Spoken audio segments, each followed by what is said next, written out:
हम आयुर्वेद के विशद बृहद ज्ञान के संदर्भ में आपको कुछ बातें बता रहे हैं। हमारा प्रयास है कि आयुर्वेद के जो संपूर्ण स्वास्थ्य का जो विज्ञान है, आयुर्वेद का जो दर्शन है, वह आपको सहज रूप से सीखने को और जानने को मिले। आपके लिए यह लाभकारी हो, उपादेय हो। आप अपने स्वास्थ्य को ठीक रखते हुए अपने पारिवारिक जनों को भी ठीक कर सके। तो अब हम चर्चा करने वाले हैं इसी कड़ी में कि जो पाचन, शरीर के भोजन का पाचन के लिए जो संबंधित अग्नि है, अग्नि के बाद में बनने वाला जो आम रस है, आम का मतलब वो मैंगो रस नहीं, आम वात जो गाउट है, आर्थराइटिस बनता है या जो यूरिक एसिड वगैरह बढ़ते, इस तरह का जो अपक्व रस की जो बात आयुर्वेद में की गई है, हम आज उसकी चर्चा करेंगे। हम जो भी भोजन या अन्य पदार्थ के रूप में लेते हैं तो आपको पता है कि या वो प्रोटीन हो, चाहे कार्बोहाइड्रेट्स हो, चाहे वो वसा जिसको फैट बोलते हैं, विटामिन हो, या जिन भी तत्वों का हम सेवन करते हैं तो उनसे ही शरीर की पुष्टि होती है। हमने सबने समझ लिया, हमने आपको बताया, जिससे कि फिर बल, वर्ण, दीर्घायु और ये सब की वृद्धि होती है, सबकी प्राप्ति होती है। तो ये जब तभी प्राप्त होगा जब ये सब बाहरी तत्व शरीर के तत्वों के रूप में परिवर्तित हो जाएं। यानी कि ताकत तो बाहर दिखाई देती है, पर भोजन जब पाचन हो जाता है भोजन का, तब वो शक्ति हमको प्राप्त होती है। तो इसलिए इसको समझना होगा, भोजन को शरीर के अनुरूप, यानी कि शरीर के द्वारा हम जो चाहते हैं, हम शरीर से क्या चाहते हैं, हम चाहते हैं कि जो हम खाएं, हम बिल्कुल चेहरे पर लाली हो, शरीर में ताकत हो और मन में उत्साह हो, कोई बीमारी ना हो, ये चाहते हैं। यानी कि भोजन के द्वारा शरीर की जो हमारी अपेक्षा है, इसको जो जिसको पाचक, ये भोजन के पाचन के बाद ही ये संभव है, इसको समझिए। जो चयापचय की जो क्रिया है उसके द्वारा ही संभव है। तो इसी को ही, जो इसको पाचन की जो क्रिया को काम करता है, उसी का नाम अग्नि है।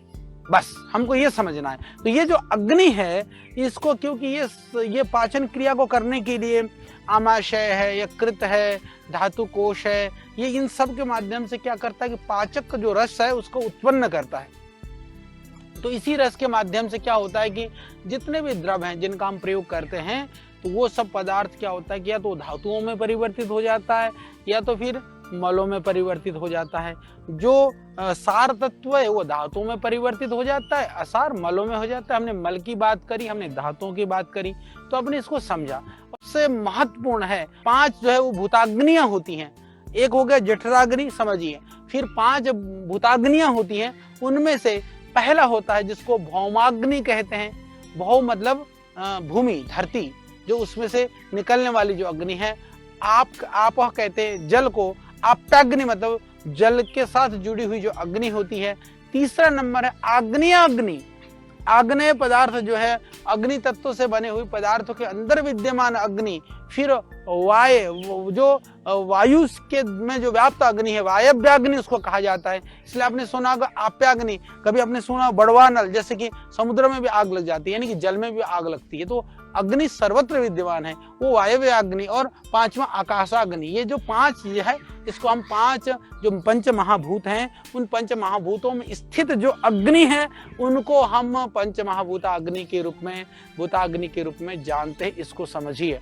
इसी तरह से तीसरे नंबर पर आती हैं 7 धातु की जो अग्नियां हैं। जैसे हमने रस, रक्त, मांस, मेद, अस्थि, मज्जा, शुक्र की बात करी, इसके आगे अग्नि लगा दो, बिल्कुल सिंपल है। जैसे कि रसाग्नि, रक्ताग्नि, मांसाग्नि, मेदोग्नि, अस्थ्याग्नि, मज्जाग्नि, शुक्राग्नि, और स्त्रियों में रजोग्नि।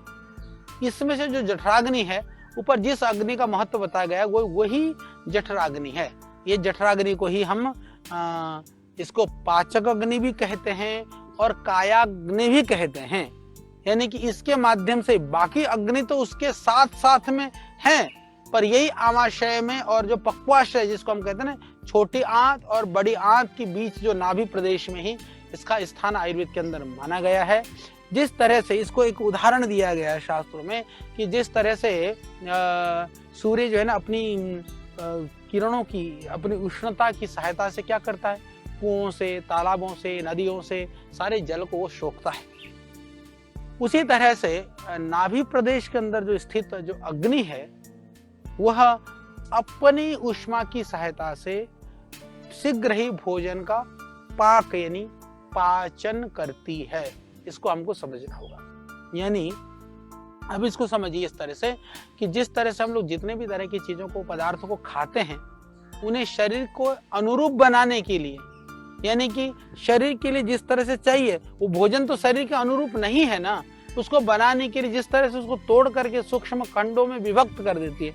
यानी कि जितने भी मिनरल्स हैं, जितने भी हमको विटामिन या न्यूट्रिएंट्स चाहिए, उसको उस तरह से उसको जो बॉडी एब्जॉर्ब कर सके उस फॉर्म में लाने का काम जठराग्नि करती है।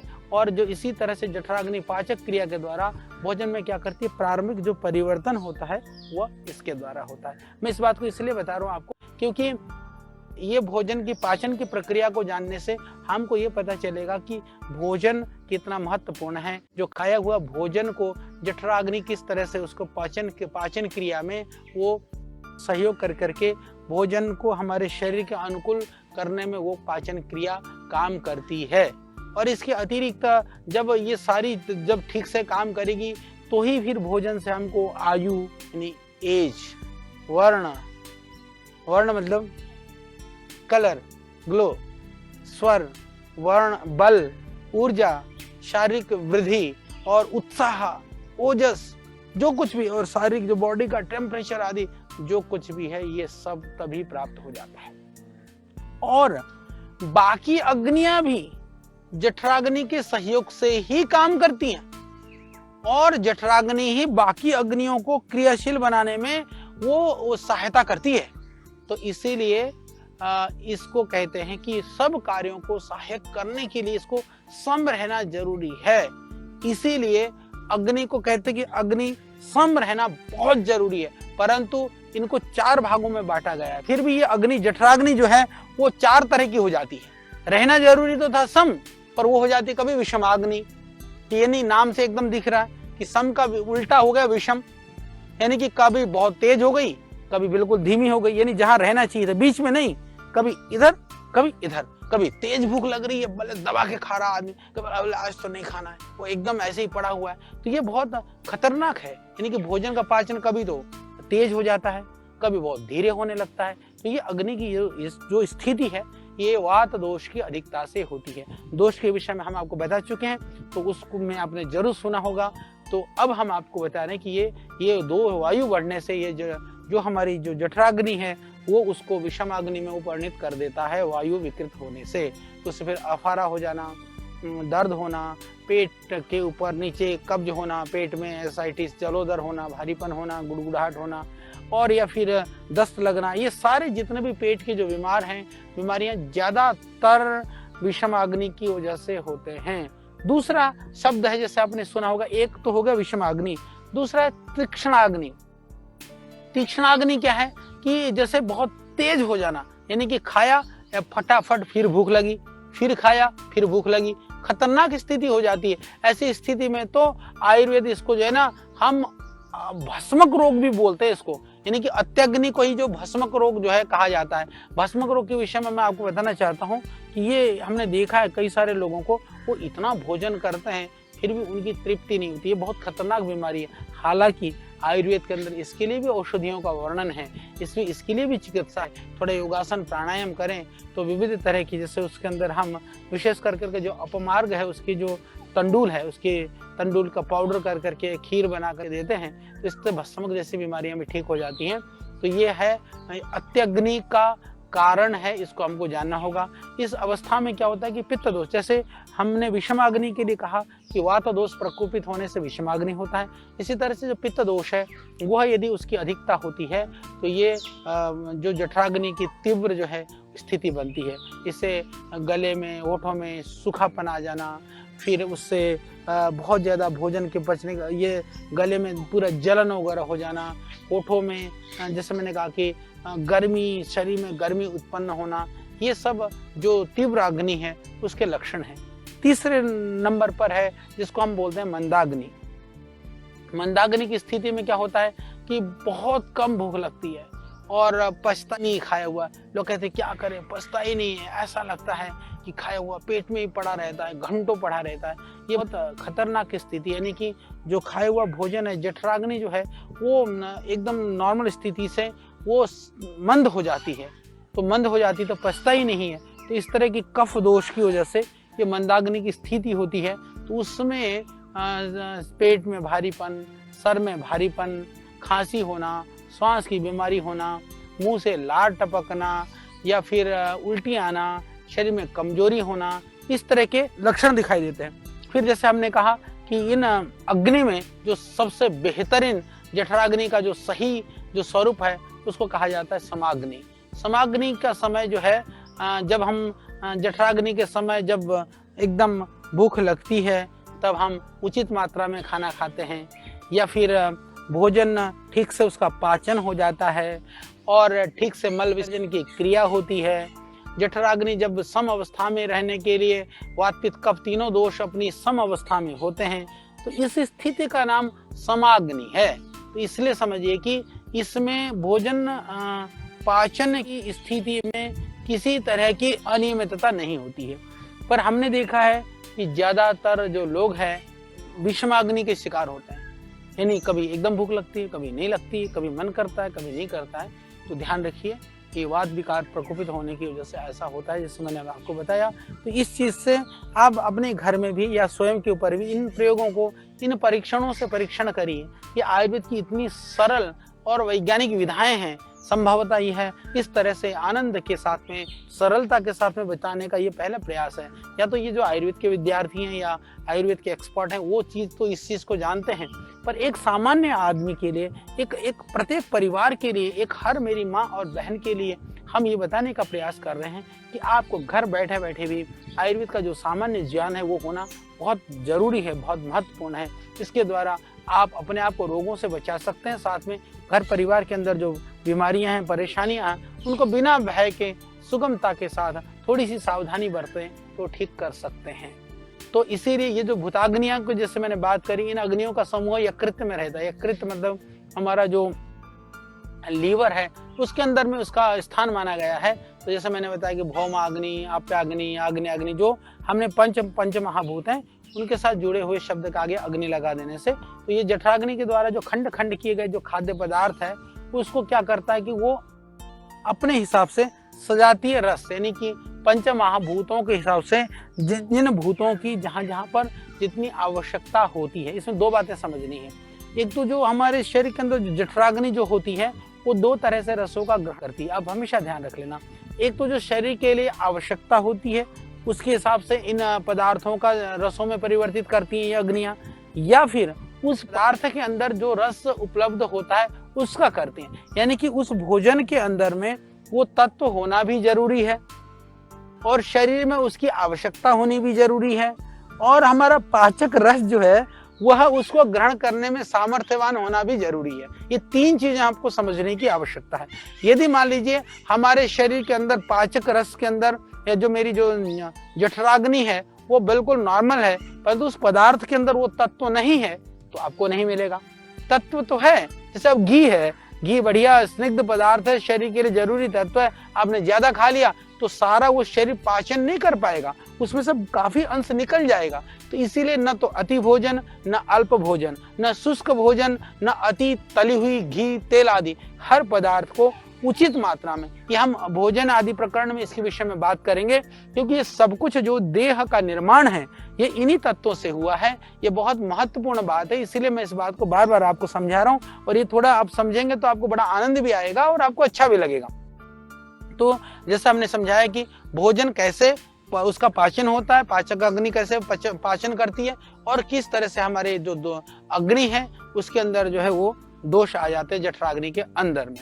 तो इसी तरह से जो अपने अपने महाभूत का जो अंश है वो हमारी जो यकृत है वो उसी पंच महाभूतों के अंश को यकृत के अंदर विद्यमान जो भूताग्नियां हैं वो किस तरह से ग्रहण करती हैं और वो पंच महाभूतों में धीरे धीरे वो परिवर्तित करती है। इस तरह से यकृत जो है यानी कि आपका लीवर जो है ना, वो पाचन तंत्र के अंदर में जो विद्यमान जो अग्नियां हैं उसकी सहायता से भोजन को विभिन्न श्रेणियों में बांट देता है।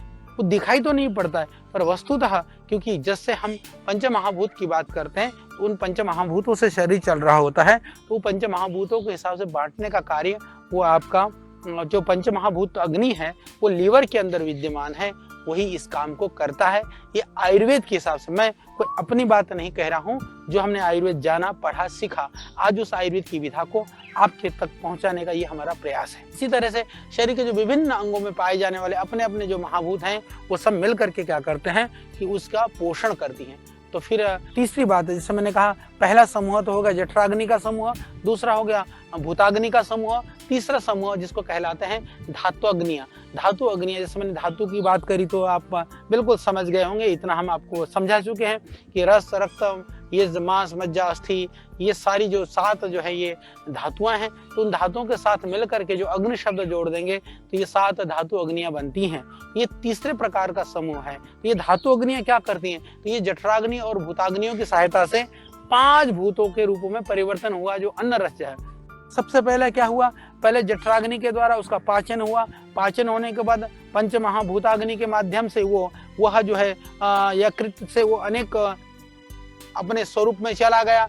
होने के बाद में जब अन्न रस, जब धातु के जो आशय है, यानी कि धातु का आशय क्या है, या तो रस वह जो संस्थान है या तो रक्त वह जो स्रोत है, उन स्रोतों में पहुंचता है, क्योंकि उन स्रोत के माध्यम से वो पूरे शरीर में जाता है। जब वहां पहुंचता है तो उसमें विद्यमान जो अग्नियां हैं फिर उसका पाचन करना शुरू कर देती हैं। तो पाचन करती हैं तो वह अन्न क्या होता है, वह अनेक धातुओं में परिवर्तित होने लग जाता है। फिर वह अन्न रस धातु में परिवर्तित हो जाता है, रस से फिर जो है रक्त हो जाता है, रक्त से फिर आपका जो है अस्थि हो जाता है, मेद हो जाता है, फिर अस्थि हो जाता है, फिर मज्जा हो जाता है। इस तरह से वह धीरे धीरे शरीर के अंदर में परिवर्तित होना शुरू हो जाता है। ये आप देखिए कितनी वैज्ञानिक प्रक्रिया है और ये कितनी गहरी बात है, और आपको हमने कितने सरल ढंग से समझाया कि किस तरह से जो दुनिया में जो इस अखिल ब्रह्मांड में स्थित पंच महाभूत हैं, वही पंच महाभूत हमारे देह में है। जिस तरह से वात पित्त कफ का समूह जो इन पंच महाभूतों से कैसे जुड़ा हुआ है, और शरीर जाकर के किस तरह से वह इस देह में ये भोजन आदि पकाने में, भोजन आदि के पाचन करने में, शरीर को चलाने में, रोगों को दूर करने में कैसे काम करता है, यह आपने अच्छी तरह से समझ लिया होगा। तो ये इन पाचन क्रिया के परिणाम स्वरूप, जब ये पाचन क्रिया हो जाता है तो इसके जो परिणाम स्वरूप क्या हो जाता है कि धातुओं के पोषण के साथ साथ में कुछ मल पदार्थ भी जो उत्पन्न हो जाते हैं, तो उन धातु अग्नियों के मंद होने से जो संबद्ध धातुओं की वृद्धि, क्षय, ये उनका क्षय हो जाता है। तो भोजन का इस तरह से ये संपूर्ण पाचन की क्रिया का में पित्त का भी विशेष महत्व है। तो यही कारण है कि कई सारे आयुर्वेद के लोग तो पित्त और अग्नि को एक मान जाते हैं। वैसे ही मैं आपको बताना चाहता हूँ कि 7 धातु अग्नियों में पाचक पित्त के अंश ही क्रियात्मक रूप में होते हैं, जो धातु अग्नियों को उनके कार्यों में मदद करते हैं। यानी पित्त धातु अग्नि में मदद तो करता है, पर अग्नि में पित्त के अतिरिक्त अन्य गुण भी पाए जाते हैं। मैं स्पष्ट समझाना चाहता हूं कि पित्त का गुण तो होता है, पर उसके अलावा दूसरे गुण भी पाए जाते हैं। इसलिए भोजन की पाचन की पूरी प्रक्रिया तभी संपन्न होती है। इस खाद्य रस पर 7 धातु अग्नियों की प्रतिक्रिया होती है, जिससे 7 अलग अलग धातुओं का निर्माण होता है। इन धातुओं का मूल रूप से 3 भाग माने गए हैं, जैसे मैंने बताया, स्थूल, सूक्ष्म, अणु, सूक्ष्म या अणु, फिर तीसरा हम कह सकते हैं मल। तो एक स्थूल भाग हो गया, सूक्ष्म भाग हो गया, फिर मल भाग हो गया। इसमें स्थूल भाग उसी धातु का पोषण करता है, सूक्ष्म भाग अपने से अगली धातु का निर्माण कराता है, उसे उत्पन्न मल पदार्थ उसी मल पदार्थ का पोषण करता है। इस तरह से प्रत्येक धातु अग्नि की प्रतिक्रिया के फलस्वरूप किसी न किसी मल पदार्थ का निर्माण हो जाता है। तो जैसे कि उदाहरण के लिए हम कह सकते हैं कि जिस खाद्य रस का जो सार भाग है, जो रस है, जब वो रस धातु अग्नि की प्रतिक्रिया करती है तो स्थूल भाग क्या करता है, उस रस धातु का पोषण करता है। तो बाकी जो है सूक्ष्म भाग रक्त धातु का निर्माण करता है, मल भाग कफ, थूक आदि के रूप में परिवर्तित हो जाता है।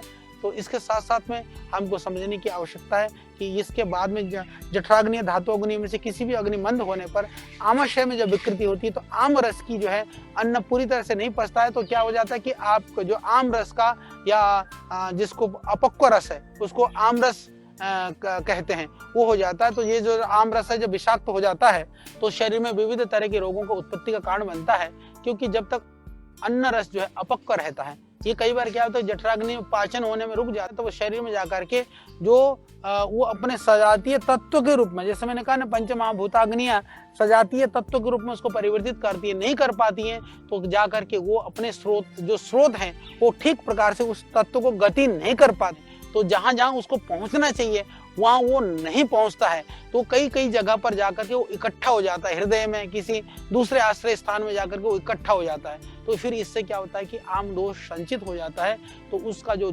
कुप्रभाव है वो पाचक अग्नि पर पड़ता है, जिससे पुनः भोजन का प्रकार ठीक से नहीं होता है। तो जाकर के ये हमारे शरीर के स्रोतस हैं जो जहाँ पर वहां जाकर के ये दोष जो आम दोष है वो धातुओं का आश्रय लेकर के शरीर में कहीं भी इकट्ठा हो जाता है, और जो शरीर में जो कमजोर अंग होता है वहां जाकर के संचित होने लग जाता है, और उसकी संभावना भी ज्यादा ही रहती है, क्योंकि जो अंग कमजोर होता है उसमें इसका ज्यादा प्रभाव होता है। तो साम जो इसी तरह से जो आम की जैसे साम भी क्या करता है, रोगों या दोषों के लक्षण जो स्वेद मूत्र आदि के स्रोतों में रुकावट कर देता है, बल्कि कमी, शरीर में भारीपन, वात का ठीक से संचार न होना, आलस्य, भूख या बलगम आना, इस तरह के लक्षणों को वो पैदा करने शुरू करता है।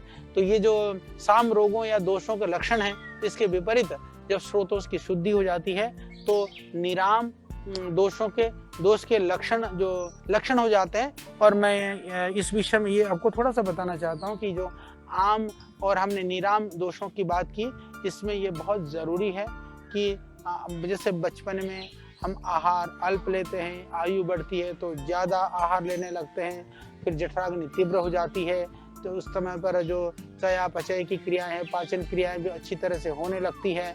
तो इसमें हमको 40 वर्ष की आयु तक हमारी अग्नि थोड़ी तीव्र रहती है, इसलिए इस तरह के रोग कई बार थोड़े कम होते हैं, परंतु 40 के बाद 60 वर्ष तक अग्नि की शक्ति में कमी आने लगती है, तो फिर ज्यादा शरीर पोषक तत्वों को ग्रहण कर पाता है। तो उसी आहार को लेकर के जब हम 40 साल तक तो शक्ति पा रहे थे, बाद में शक्ति नहीं आती उसी अन्न से, तो हमको ये ध्यान रखना जरूरी है कि मल पदार्थों का निर्माण फिर अधिक होने लगता है, व्यक्ति जो है शारीरिक रूप से और मानसिक रूप से भी निर्मल होने लगता है।